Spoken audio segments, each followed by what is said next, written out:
Okay, it's time now for a business update with Charles Pellegrin, our business editor. Charles, you're starting with a tough day of negotiating on the agenda in Brussels. EU energy ministers then are meeting to discuss a price cap on Russian oil and natural gas. Absolutely, and these are two separate proposals that they will be discussing. The oil price cap proposal comes from the G7, and it would set the price for Russian crude at $65 to $70 a barrel. And the natural gas price cap is a EU initiative, and this one, as it stands, sets the ceiling at 275 euros per megawatt hour. And as it turns out, both of these proposals are attracting their fair share of criticism, Aaron. Now, before we get into those criticisms, Charles, tell us more about the natural gas price cap. There are conditions to the ceiling that have been set. That's right. The proposed cap is set at 275 euros per megawatt hour, but only if it hits that level on trading exchanges for 2 consecutive weeks, and only if within those same 2 weeks, the benchmark price for European liquefied natural gas goes over 58 euros per megawatt hour for 10 days. And it's partly the fact that all these strings are attached that has created resentment at the proposal within the bloc. The main criticism, though, is that many consider that ceiling to be too high, and that even when gas prices were at their highest in August, this cap wouldn't have been activated as prices didn't remain at that level for 2 straight weeks. Spain's ecological transition minister has called the proposal a joke, and that will cause even more inflation. Criticisms are also coming in from the industry side, with energy traders saying that implementing such a mechanism would drive up the price of insuring these gas contracts. They estimate that they'll have to stump up an extra 33 billion euros in margin payments, which could lead to market distortions. And finally, other countries led by Germany believe that there should be no such intervention on the market. Economy Minister Robert Habeck saying in the press this Thursday that he was skeptical of a fixed price cap. He denied that Germany was blocking the proposal, however. Charles, we have to move on to the markets now. Can you take us through how they're faring in Europe and in Asia? Absolutely. Let's see how the main European bourses have opened this Thursday. Investors weighing contrasting pieces of information.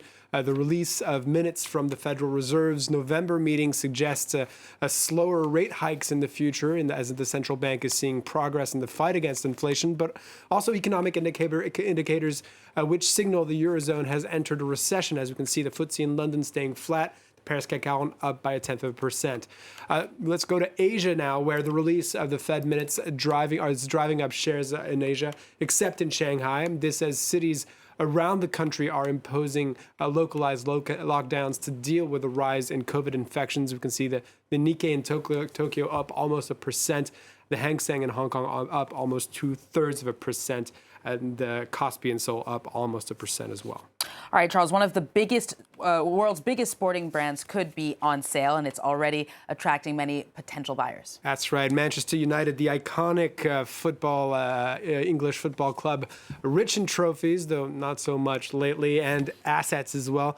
Could be the next club on the market. The American Glazer family, which also owns some franchises in the U.S., bought the club back in 2005 and says it's exploring strategic opportunities and alternatives and could sell it for over £4 billion. Leo McGuinn has the details. One of the world's most iconic sports brands, potentially for sale. On Tuesday, Manchester United's owners, the Glazer family, announced that they were exploring options to sell the club. News that was met with delight by Manchester United fans. Very happy to hear the news. Working at United Pub, I see how disgruntled that the fans are about the Glazers owning the club and possibly stopping United from succeeding. Malcolm Glazer acquired the club in 2005 at a cost of just over $1 billion, with his sons Joel and Avram Glazer soon taking over proceedings due to Malcolm's ill health.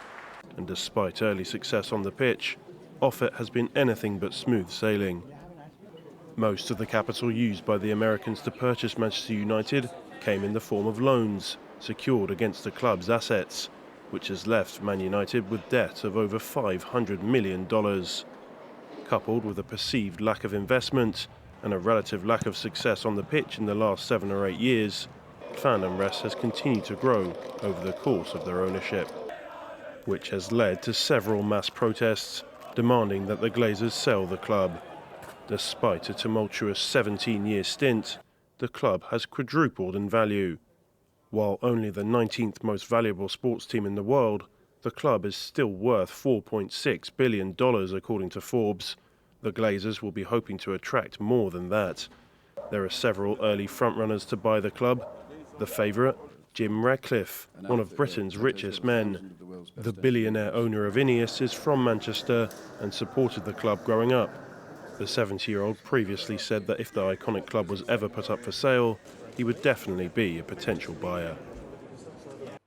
For a while, Aaron, another potential buyer that people thought was interested in the club was Elon Musk, just because, of course, he made a joke that wasn't serious on Twitter. Well, the Twitter buy wasn't supposed to be serious originally either, so who knows what surprises he could have for us. Charles Pellegrin with Business, thank you very much.